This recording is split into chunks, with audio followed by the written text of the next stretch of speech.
Hello everyone, myself Manmohan Pandey. I am going to start fourth lecture of assignment problem. इसके पहले वाले lecture में मैंने कुछ प्रॉब्लम डिस्कस किया हुआ था। आइए कुछ और प्रॉब्लम डिस्कस करते हैं, कुछ अलग टाइप के प्रॉब्लम हैं।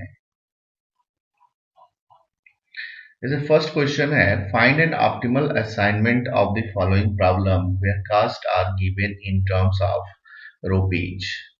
ठीक है, आप देख पा रहे हैं कि ये जो प्रॉब्लम दिया हुआ है यहाँ पे इफेक्टिवनेस मैट्रिक्स जो है वो 3x3 का है, 3 रो और 3 कॉलम दिए हुए हैं। इस टाइप के असाइनमेंट प्रॉब्लम को हम कहते हैं बैलेंस्ड असाइनमेंट प्रॉब्लम। ओके, यहाँ पे देखिए 3 मशीन दी हुई हैं, M1 M2 M3, और 3 जॉब्स हैं J1 J2 एंड J3। हमें ये फाइंड करना है कि J1 किस मशीन को मिलेगा, J2 किस मशीन को मिलेगा एंड J3 किस मशीन को मिलेगा। ठीक है, तो सारी प्रोसेस सेम है। सबसे पहला वर्क, सारे रो में एक जीरो होने चाहिए कम से कम, और सारे कॉलम में कम से कम एक जीरो होने चाहिए। सबसे पहला वर्क हमारा यही है। तो सॉल्यूशन आप देख सकते हैं, the smallest cost element in the first, second and third rows are 12, 18 and 14 respectively. Subtracting the smallest cast 12 from all elements of first row, the smallest cast 18 from all elements of second row, and the smallest cast 14 from the elements of third row, we get. अगर जब आप subtract करते हैं तो बड़ी सीधी सी बात है कि हर रो में कम से कम एक जीरो तो आ ही जाएगा। ठीक है, तो नेक्स्ट जो हमारी मैट्रिक्स बनेगी वो कैसी बनेगी, कुछ इस टाइप की बनेगी, M1 M2 M3 J1 J2 J3। देखिए यहाँ पे हर रो में तो कम से कम एक जीरो तो हमें मिल गया। ओके, लेकिन हर कॉलम में जीरो नहीं है, मतलब थर्ड कॉलम में एक भी जीरो नहीं है। तो फिर हमारा प्रोसेस क्या होगा कि थर्ड कॉलम में जो सबसे छोटा एलिमेंट है उसको बाकी के सारे में से हम क्या करेंगे, सब्ट्रैक्ट करेंगे उसी कॉलम में। ठीक है, अगर आप सब्ट्रैक्ट करते हैं, यहाँ पे देखिए सबसे छोटी वैल्यू 3 है, तो यहाँ पे 0 आ जाएगा, यहाँ पे 3 आ जाएगा और यहाँ पे 11 आ जाएगा। ठीक है, तो उस केस में जो हमारी मैट्रिक्स बनेगी वो बनेगी 0 12 0 5 0 3 एंड 16 0 11। ओके, अब हम करते क्या है, हम असाइनमेंट करते हैं। तो असाइनमेंट करने के लिए मैंने एक बात बताई थी कि आप उस रो को सेलेक्ट करिए। अगर आप रो वाइज करना चाहते हैं तो आप उस रो को सेलेक्ट करिए जिस रो में सबसे कम जीरो है। ठीक है, और अगर आप कॉलम वाइज करना चाहते हैं तो आप उस कॉलम को सेलेक्ट करिए जिस कॉलम में सबसे कम जीरो है। ठीक है, तो अगर मैं रो वाइज करता हूं, ठीक है, तो फर्स्ट रो में 2 जीरो है, सेकेंड में एक जीरो एंड थर्ड में एक जीरो। ठीक है, जरा सोचिए, यहां पे मैं अगर इसे असाइन करता हूं तो उस केस में ये जीरो हमारा क्रॉस होगा। ठीक है, तो अब बचा क्या, सिर्फ फर्स्ट रो में 2 जीरो बचे। तो कॉलम वाइज करोगे तो इसको सेलेक्ट कर सकते हो, इसको सेलेक्ट कर सकते हो। तो किसी एक को आप जो ही सेलेक्ट करेंगे तो ये, अगर आप इसे सेलेक्ट करते हो तो ये जीरो हमारा क्रॉस हो जाएगा, और इसे सेलेक्ट करते हो तो ये जीरो हमारा क्रॉस हो जाएगा। मतलब ये कि फर्स्ट रो में असाइनमेंट हो गया और थर्ड रो में असाइनमेंट हो गया। ठीक है, ओके, लेकिन सेकेंड रो में असाइनमेंट नहीं हुआ है। अच्छा, जरा सोचिए, अगर मैं इसे सेलेक्ट करता तो उस केस में ये जीरो हमारा क्रॉस होता, और इसे सेलेक्ट करता तो ये जीरो क्रॉस होता। तो थर्ड रो में असाइनमेंट हम नहीं कर पाते। तो फर्स्ट रो में असाइनमेंट हो जाएगा, सेकेंड रो में असाइनमेंट हो जाएगा, और तीसरे रो में हमारा असाइनमेंट नहीं हो रहा है। ठीक है, और मैंने आपको बताया था कि ये प्रक्रिया आप तब तक करेंगे जब तक कि हर रो और हर कॉलम में कम से कम असाइनमेंट ना हो जाए, या हम बोल सकते हैं कि हर रो और हर कॉलम में असाइनमेंट ना हो जाए। ठीक है, अच्छा, लेकिन यहां पे तो अगर मैं थर्ड रो में असाइनमेंट नहीं हुआ, ठीक है, अगर आप इसे सेलेक्ट करते हो तो, अगर आप सेकेंड रो को सेलेक्ट करते हो तो थर्ड रो में असाइनमेंट नहीं हुआ। तो हम करते क्या है, इसके बाद की जो प्रोसेस है ना, कि अगर हर रो और हर कॉलम में असाइनमेंट आप नहीं कर पाते हैं तो उस केस में हम minimum number of lines draw करते हैं। वो लाइंस वर्टिकल भी हो सकती हैं और हॉरिजॉन्टल भी हो सकती हैं, दोनों हो सकती हैं। ठीक है। अच्छा, जरा सोचिए, और minimum number of horizontal and vertical line आपको ड्रा करनी है, और इस प्रकार से ड्रा करनी है कि सारे जीरोज जो है ना वो कवर हो जाए। ठीक है। तो देखिए, अगर मैं यहाँ पे एक वर्टिकल लाइन ड्रा करता हूं फर्स्ट कॉलम में, तो एक जीरो ये कवर हो जाएगा। अगर मैं सेकेंड में कॉलम में मैं अगर एक वर्टिकल लाइन ड्रा करता हूं तो यहाँ पे ये दोनों जीरो कवर हो जाएंगे। और अगर मैं थर्ड रो में एक वर्टिकल लाइन ड्रा करता हूं तो ये जीरो हमारा कवर हो जाएगा। यानी कि अगर मैं वर्टिकल लाइंस ड्रा करता हूं, तीन वर्टिकल लाइंस ड्रा करता हूं तीनों कॉलम में, तो सारे जीरो कवर हो जाएंगे। तो मिनिमम नंबर ऑफ लाइंस कितनी हुई? 3। अच्छा, लेकिन हमारे पास तो और भी प्रोसेस है। मैं यहाँ पे अगर हॉरिजॉन्टल एक लाइन ड्रा करता हूं तो एक एक लाइन से ये दोनों जीरो कवर हो जाएंगे, और एक अगर मैं यहाँ पे वर्टिकल कर दूं तो ये दोनों जीरो कवर हो जाएंगे, जैसा कि आप स्क्रीन पे देख पा रहे होंगे। तो ऐसा करने पे होगा क्या? या ऐसा करने पे आप देख पा रहे हैं हमें एक हॉरिजॉन्टल लाइंस और एक वर्टिकल लाइन से सारे जीरो कवर हो गए। और इसके पहले अगर कॉलम में आप तीन वर्टिकल लाइन ड्रा करते थे तो वहां पे तीन लाइंस की जरूरत थी और यहाँ पे दो लाइंस की जरूरत थी, और हमने बताया कि minimum number of lines draw करना है। इसका मतलब ये है कि हमें क्या करना होगा, एक हॉरिजॉन्टल लाइन और एक वर्टिकल लाइन ही ड्रा करना पड़ेगा। ठीक है। इसके बाद देखिए हम करते क्या है, जहां पे हॉरिजॉन्टल लाइंस गई हुई हैं, जैसे कि फर्स्ट रो और सेकेंड कॉलम में, इसको छोड़ करके बाकी जो एलिमेंट्स बच रहे हैं वो क्या है? 5, 3, 16 एंड 11। ठीक है। तो हम करेंगे क्या, 5, 16, 3, 11 में सबसे छोटी वैल्यू सेलेक्ट करेंगे। सबसे छोटी वैल्यू क्या है? वो है हमारा 3। इस 3 को बाकी के सारे एंट्री में से हम सब्ट्रैक्ट करेंगे जहां पे लाइंस नहीं गई हुई हैं। मतलब 5 minus 3, 3 minus 3, 11 minus 3 and 16 minus 3। Okay. और जहां पे लाइंस कट की हुई हैं, आप देख पा रहे होंगे कि सेकेंड कॉलम की फर्स्ट एंट्री और फर्स्ट रो की सेकेंड एंट्री यहां पे कट कर रहे हैं, इंटरसेक्ट कर रहे हैं, है ना। तो हम क्या करेंगे कि जहां पे इंटरसेक्शन पॉइंट है ना, जिस एंट्री पे इंटरसेक्शन पॉइंट है उस एंट्री में हम ये छोटी वैल्यू 3 को ऐड करेंगे, और बाकी जहां लाइंस गई हुई हैं उसको हम क्या करेंगे, ऐसे ही छोड़ देंगे। मैं फिर रिपीट करता हूं, जहां पे लाइंस गई हुई हैं उनको छोड़ करके बाकी जो एंट्री बच रही है उनमें सबसे छोटी वैल्यू आप सेलेक्ट करेंगे, और उस छोटी वैल्यू को उन एंट्री में से आप सब्ट्रैक्ट करेंगे जहां पे लाइंस नहीं गई हुई हैं। ठीक है। और जहां पे इंटरसेक्शन पॉइंट है उस एंट्री में हम 3 को ऐड करेंगे जो सबसे छोटी वैल्यू होगी, और बाकी जहां पे लाइंस गई हैं उसे हम ऐसे ही छोड़ देंगे। ठीक है बात? ओके। अगर आप ऐसा करते हैं तो उस केस में हमारा जो मैट्रिक्स बनेगा वो कैसा बनेगा?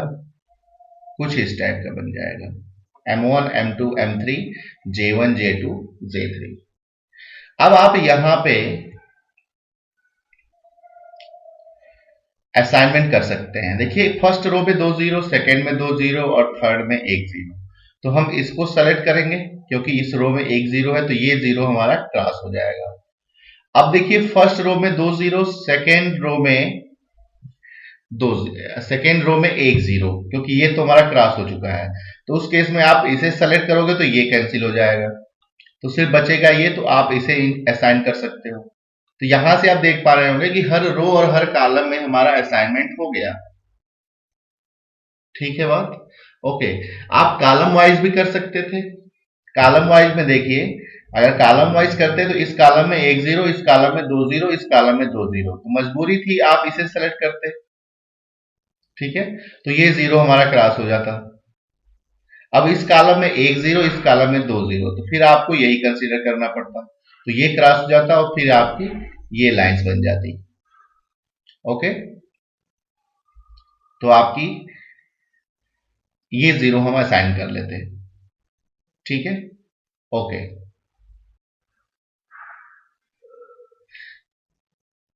ये देखिए यहां पे असाइनमेंट किया हुआ है। ठीक है, तो असाइनमेंट किया हुआ है, आप देख पा रहे होंगे। ठीक है, तो अगर मैं पूछूं J1 किसको मिला, J1 M1 को, J2 M3 को और J3 M2 को मिला। ठीक है, या हम चाहें तो ऐसे भी लिख सकते हैं कि M1 जो है वो J1 को मिला, M2 जो है वो J3 को मिला और M3 जो है वो हमारा J2 को मिला। जैसे आप देख रहे होंगे, hence the optimal assignment is J1 to M1, J2 to M3 and J3 to M2. The minimum assignment cost, that is optimal cost of assignment, is 12 plus 14 plus 12 plus 24 plus 14 is equal to 50. ठीक है बात, okay. अब देखिए ये 12, 24 और 14 कहां से आया कि जो प्रॉब्लम मैंने लिया था उस प्रॉब्लम में आप देखिए कि ये इस प्लेस पे कौन सी वैल्यू थी, तो 12 रहा होगा। इस प्लेस पे कौन सी वैल्यू थी, तो 24 रहा होगा। और इस प्लेस पे कौन सी वैल्यू थी, 40। जब आप इसे ऐड करेंगे तो ये आ जाएगा हमारा 50। ठीक है बात, ओके। तो ये क्वेश्चन हमारा कंप्लीट हो गया। आइए इसी प्रकार का हम एक और क्वेश्चन डिस्कस करते हैं। Question is, solve the following assignment problem where the costs are given in terms of rupees. देखिए ये जो प्रॉब्लम है वो हमारा 4x4 का है। ये भी हमारा एक असाइनमेंट प्रॉब्लम है। ठीक है, आप ऐसे समझ सकते हैं कि 4 मशीन्स दी हुई हैं और 4 जॉब्स दिए हुए हैं। तो कौन सी जॉब किस मशीन को मिलेगी ये हमें फाइंड करनी है। तो प्रोसेस वही है, हर रो और हर कॉलम में कम से कम एक 0 बनाना। ठीक है, तो आप देख पा रहे होंगे, the smallest cost element in the first, second, third, fourth row are 1, 7, 4 and 5। मतलब कि फर्स्ट रो में सबसे छोटी वैल्यू 1 है, सेकेंड रो में सबसे छोटी वैल्यू 7, थर्ड रो में सबसे छोटी वैल्यू 4 और फोर्थ रो में सबसे छोटी वैल्यू 5। तो इन सबसे ये जो सबसे स्मॉलेस्ट वैल्यूज है ना, बाकी के सारे एंट्री में से मैं सब्ट्रैक्ट करूंगा। तो उस केस में आपका जो मैट्रिक्स बनेगा वो कुछ इस टाइप का बन जाएगा, 0, 3, 5, 2, 2, 0, 3, 2, 0, 1, 7, 3 एंड 3, 2, 3, 0। ओके, तो यहां से तो ये तो बात पक्की हो गई ना कि हर रो में कम से कम एक 0 तो मिल गया। ठीक है ना, क्या हर कॉलम में कम से कम एक 0 है? तो फर्स्ट कॉलम में 0 है, सेकेंड कॉलम में एक 0 है, लेकिन थर्ड कॉलम में एक भी 0 नहीं है। फोर्थ कॉलम में भी फोर्थ कॉलम में तो ऑलरेडी 0 है, यानी कि थर्ड कॉलम में 0 नहीं है। तो थर्ड कॉलम की सबसे छोटी एंट्री क्या है, 3 है। तो इस 3 को हम बाकी के सारे एंट्री में से क्या करेंगे, सब्ट्रैक्ट करेंगे। जब सब्ट्रैक्ट करेंगे तो ये जो थर्ड कॉलम है वो हमारा कुछ इस टाइप का बन जाएगा। ठीक है, ओके। अब आप देखिए कि यहां पे हर रो और हर कॉलम में कम से कम एक 0 तो मिल ही गया। ठीक है, तो अब इसके बाद वाली जो प्रोसेस है वो है हमारा असाइनमेंट करना। ठीक है, तो देखिए यहां पे लाइंस ड्रा की हुई हैं। ठीक है ना, लाइंस ड्रा की हुई हैं। तो लाइंस ड्रा की हुई हैं और मिनिमम नंबर ऑफ लाइंस हम तभी ड्रा करते हैं जब हम असाइनमेंट करते हैं तो every row and every column में असाइनमेंट ना हुआ हो। अगर ऐसा होता है तभी हम जा करके हम क्या करते हैं, मिनिमम नंबर ऑफ लाइंस को हम ड्रा करते हैं। ठीक है, देखिए यहां पे चूंकि फर्स्ट कॉलम में 2 0 है, सेकेंड में एक 0, थर्ड में 2 0 और फोर्थ में एक 0। ठीक है, तो हम क्या करेंगे, अब आपको ये देखना है कि मिनिमम नंबर ऑफ लाइंस ही आपको ड्रा करनी है और इस प्रकार से ड्रा करनी है कि जितनी जीरोज है ना वो सारी जीरोज कवर हो जाए और लाइंस भी कम से कम ड्रा करनी पड़े। ठीक है ना। तो यहां से देखिए फर्स्ट कॉलम में अगर आप ड्रा करते हैं तो 2 जीरो कवर हो जाएंगे, ठीक है। अब यहां पे अगर मैं ड्रा करता हूं सेकेंड रो में, तो ये 2 जीरो कवर हो जाएंगे, और यहां पे अगर मैं ड्रा करता हूं तो ये 2 जीरो कवर हो जाएंगे, ठीक है। मतलब तीन मिनिमम, मतलब कि मिनिमम नंबर ऑफ लाइंस हम कितनी ड्रा करेंगे, 3, ठीक है। और भी आप लाइंस ड्रा कर सकते हैं, लेकिन सबसे मिनिमम नंबर ऑफ लाइंस जो होंगी वो 3 ही होंगी, ठीक है। आप ये भी पूछ सकते हैं, अगर मैं फर्स्ट रो में मैं लाइंस ड्रा कर दूं तो 1 जीरो, यहां पे कर दूं तो 1 जीरो, सब में अगर मैं कर दूं, सारे हॉरिजॉन्टल लाइंस ड्रा कर दूं तो 4 लाइन ड्रा करनी पड़ेंगी, ठीक है ना। तो कुल मिला जुला करके आपको हॉरिजॉन्टल और वर्टिकल लाइंस ऐसी ड्रा करनी है कि लाइंस भी कम हो और सारे के सारे जीरो कवर हो जाएं। इसके बाद वाली जो प्रोसेस है वो ये है कि जहां पे लाइंस गई हुई हैं, या जिस रो या जिस कॉलम में लाइंस ड्रा की हुई हैं, उन रो और उन कॉलम को छोड़ करके बाकी जो एंट्री बच रही है ना, उसमें आप ये देख लो कि सबसे छोटी एंट्री कौन सी है, ठीक है। तो 3 2 2 3 4 1, तो सबसे छोटी एंट्री क्या है, 1 है, ठीक है। तो इस 1 को क्या करेंगे, उन एंट्री में से हम सब्ट्रैक्ट करेंगे जहां पे लाइंस नहीं है, ठीक है ना।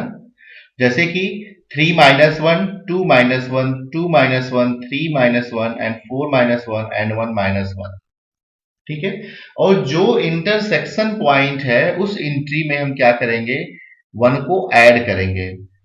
तो यहां पे 2 इंटरसेक्शन पॉइंट है, एक तो यहां पे 2 और यहां पे 3, तो इन इंटरसेक्शन पॉइंट्स में हम इस 1 को ऐड करेंगे, ठीक है।